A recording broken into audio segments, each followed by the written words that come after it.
Blood pressure ਤੁਹਾਡਾ ਬਹੁਤ ਜ਼ਿਆਦਾ ਹਾਈ ਰਹਿੰਦਾ, ਉਮਰ ਤੁਹਾਡੀ 83 ਸਾਲ ਹੈ ਤੇ ਗੋਲੀਆਂ ਖਾਣਾ ਵੀ ਕੰਟਰੋਲ ਨਹੀਂ ਹੋ ਰਿਹਾ।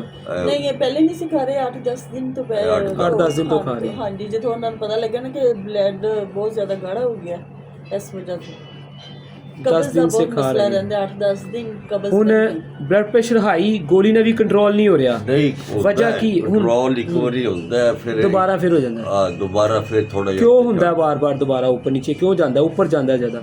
ਉਹਦੀ ਸਭ ਤੋਂ ਵੱਡੀ ਵਜ੍ਹਾ ਖੂਨ ਬਹੁਤ ਗਾੜਾ ਹੋ ਗਿਆ। ਅੱਛਾ ਠੀਕ ਹੈ ਜੀ, ਉਹਦੇ ਇਹ ਨਿਸ਼ਾਨ ਤੁਹਾਨੂੰ ਬੜੇ ਵਾਜ਼ਿਹ ਨਜ਼ਰ ਆ ਰਹੇ, ਨਾਖੂਨਾਂ ਦੇ ਅੰਦਰ ਕਾਲੇ ਸ਼ਾਹ ਹੋ ਗਏ। ਠੀਕ ਹੈ ਜੀ, ਨਾਖੂਨਾਂ ਸਾਰੇ ਕਾਲੀਆਂ ਲਾਈਨਾਂ ਆ ਗਈ। ਦੂਸਰੀ ਸਭ ਤੋਂ ਬੜੀ ਵਜ੍ਹਾ ਹੈ ਕਿ ਯੂਰਨ ਘੱਟ ਆ ਰਿਹਾ ਹੈ। ਹਾਂਜੀ ਇਹ ਬਸ ਪਾਣੀ ਪੀ ਰਹੇ ਹੋ ਨਾ ਜ਼ਿਆਦਾ, ਜਿੰਦੇ ਗੁਰਦੇ ਕੰਮ ਨਹੀਂ ਕਰਦੇ ਉਹਦਾ ਤੇ ਬੀਪੀ ਹਾਈ ਹੋਣਾ ਹੀ ਹੋਣਾ।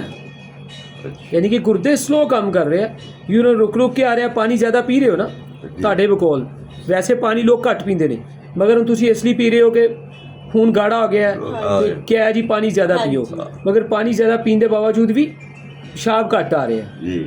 ਤੇ ਉਹ ਜ਼ਾਰੀ ਗੱਲ ਹੈ, ਜਦੋਂ ਪਿਸ਼ਾਬ ਘੱਟ ਆਏਗਾ ਉਹ ਵੀ ਪ੍ਰੈਸ਼ਰ ਫਿਰ ਦਿਮਾਗ ਨਹੀਂ ਚੜਨਾ। ਠੀਕ ਹੈ, ਪਾਣੀ ਜਿਸਮ 'ਚ ਜਜ਼ਬ ਨਹੀਂ ਕਰ ਰਹੇ। ਠੀਕ ਹੈ ਜੀ, ਗਦੂਦੇ ਜਾਜ਼ਬਾ ਉਹ ਜਜ਼ਬ ਕਰਨ ਜਿਹੜਾ ਜ਼ਰੂਰਤ ਹੈ ਉਹ ਰੱਖਣ, ਬਾਕੀ ਖਾਰਜ ਕਰਨ। ਤੇ ਗਦੂਦੇ ਨਾਕਲਾ ਜਿਨ੍ਹਾਂ ਨੇ ਖਾਰਜ ਕਰਨਾ ਹੈ ਉਹਨਾਂ ਦੀ ਖਾਰਜ ਦੀ ਕਪੈਸਿਟੀ ਘੱਟ ਹੈ। ਔਰ ਪਾਣੀ ਜ਼ਿਆਦਾ ਪੀਣ ਨਾਲ ਫਿਰ ਅਸੀਂ ਕਹਿੰਦੇ ਮੇਦੇ 'ਚ ਗੈਸ ਜ਼ਿਆਦਾ ਬਣਨ ਲੱਗ ਜਾਂਦੀ। ਅਗਰ ਗੈਸ ਜ਼ਿਆਦਾ ਬਣ ਰਹੀ ਹੈ ਤੇ ਫਿਰ ਉਹਦੇ ਤੋਂ ਵੀ ਪੇਸ਼ੈਂਟ ਪਰੇਸ਼ਾਨ ਹੈ। ਬਹਰਹਾਲ ਇਹ ਚੀਜ਼ਾਂ ਬਿਹਤਰ ਹੁੰਦੀਆਂ, ਅੱਲਾਹ ਖੈਰ ਕਰੇਗਾ, ਬਿਲਕੁਲ ਪਰੇਸ਼ਾਨ ਨਾ ਹੋ ਇਨਸ਼ਾਅੱਲਾ। ਇਹਨਾਂ ਚੀਜ਼ਾਂ ਨੂੰ ਜਿਹੜੇ ਦੱਸੀਆਂ ਇਹਨਾਂ ਨੂੰ ਸੈੱਟ ਕਰਨੇ ਸਾਰਾ ਕੁਝ ਠੀਕ ਹੋ ਜਾਏ।